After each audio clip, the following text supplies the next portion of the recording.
महाकुंभ 2025 जारी है। दुनिया का सबसे बड़ा धार्मिक आयोजन जहां पर आस्था, संस्कृति और परंपरा का संगम हो रहा है। करोड़ों श्रद्धालु, हजारों संत महात्मा और एक दिव्य वातावरण। महाकुंभ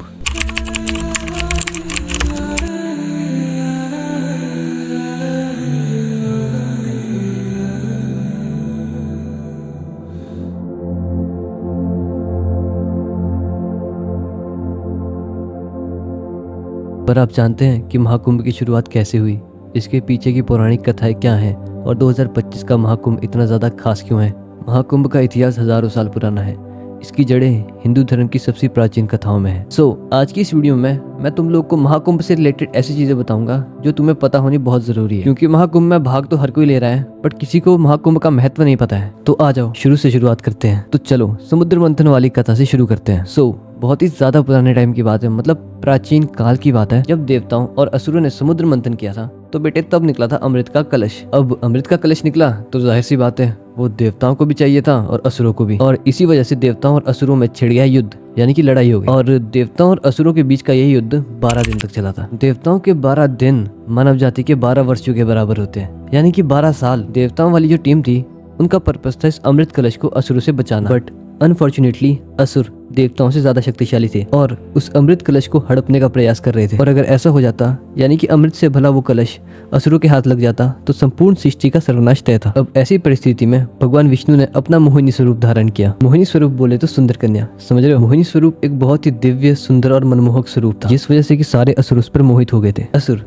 जो कि देवताओं के साथ युद्ध कर रहे थे, मोहिनी ने असुरों को ये कह के कन्विंस किया कि वो उनकी मदद करेगी इस अमृत भरे कलश को सब में बराबरी में बांटने में। और वो ठहरे असुर बिल्कुल तुम लोगों की तरह, दिमाग अंदर पेट बाहर, और वो मान भी गए। मोहिनी स्वरूप ने चतुराई से सारा अमृत देवताओं को पिला दिया, लेकिन उनमें से एक राहु नाम का असुर, उसने छिपकर अमृत पी लिया था। और जैसे ही भगवान विष्णु को ये बात पता चली, तेरा तो गेम बजाना पड़ेगा। उन्होंने अपने सुदर्शन चक्र से उस असुर का सर धड़ से अलग कर दिया। उसका सर राहु और धड़ केतु बना, जो कि आज भी ग्रहों की तरह जाने जाते हैं। और बीजेपी को वोट दो।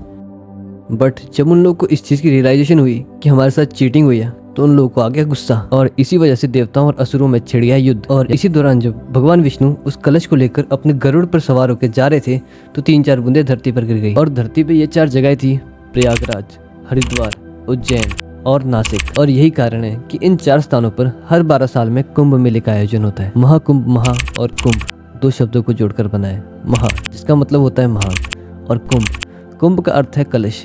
ये उसी अमृत के कलश को रिप्रेजेंट करता है जिसको लेकर असुरों और देवताओं में भीषण युद्ध छिड़ गया था। सो ब्रो, ये थी पूरी स्टोरी महाकुंभ के पीछे। अब जानते हैं कि 2025 का महाकुंभ इतना ज्यादा खास क्यों है। महाकुंभ 12 साल में एक बार आयोजित किया जाता है, लेकिन 2025 का महाकुंभ 144 साल बाद एक विशेष संयोग में पड़ रहा है। रुको, इसको थोड़ा सिंपल भाषा में समझाता हूँ। तो ब्रो, थिंक इज दैट कि कुंभ का आयोजन हर 12 साल में एक बार होता है। कुंभ का आयोजन कुछ ज्योतिष गणनाओं पर डिपेंड करता है, मतलब कुछ ज्योतिष गणनाओं के आधार पर कुंभ आयोजित किया जाता है। तुम बस ये समझो, जब सूर्य, बृहस्पति और चंद्रमा एक विशेष दुर्लभ संयोग बनाते हैं, उस टाइम पर जो कुंभ मेला लगता है ना, उसे महाकुंभ कहते हैं। ऐसा संयोग सिर्फ 144 साल बाद बनता है, और इस बार ये संयोग 144 साल बाद फिर से 2025 में बना, और इसीलिए इस बार का कुंभ बहुत ज्यादा खास और चर्चा में भी है। कुंभ मेला भारतीय संस्कृति का प्रदर्शन अंतर्राष्ट्रीय स्तर पे करता है, जिसके रिजल्ट्स भी हमें देखने को मिल रहे हैं, क्योंकि बहुत सारे ऐसे लोग जो कि वेस्टर्न कल्चर से बिलोंग करते हैं, हमारे कल्चर से इफेक्ट होकर कुंभ नहाने आ रहे हैं, जिससे कि इंडियन टूरिज्म को भी काफी ज्यादा बेनिफिट हो रहा है। इस बार महाकुंभ का आयोजन प्रयागराज, उत्तर प्रदेश में हुआ है, जहाँ पे की करोड़ों की संख्या में लोग जा रहे हैं। अगर कुंभ की पौराणिकता की बात करें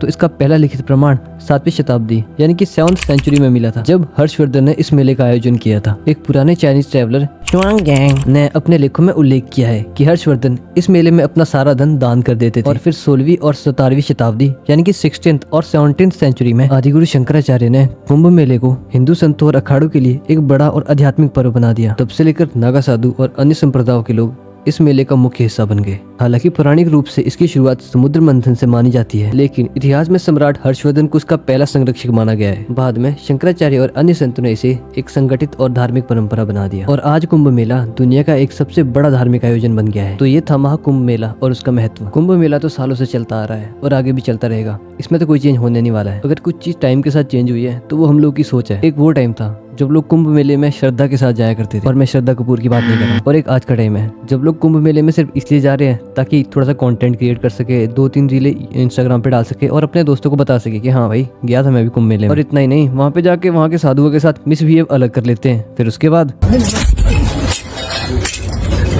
इनके साथ ये हो जाता है। तो भैया ऐसे काम करने क्योंकि महाकुंभ में ही प्रसाद मिल जाए। ये महाकुंभ है ब्रो, हिंदुओं का सबसे बड़ा धार्मिक आयोजन। वहाँ पे सिर्फ कंटेंट के लिए मत जाओ यार। तो this is it for today's video. I hope कि आप लोग इस वीडियो के बाद महाकुंभ के महत्व और उसके ओरिजिन को जान गए होंगे। मैंने कम से कम टाइम में आपको ये सब समझाने की ट्राई की है, because I know everybody is busy in their own life and nobody have time to spend 20 to 30 minutes to get this type of information. So this is it for today's video. I'll be back again with another video on another topic. Till then, bye bye.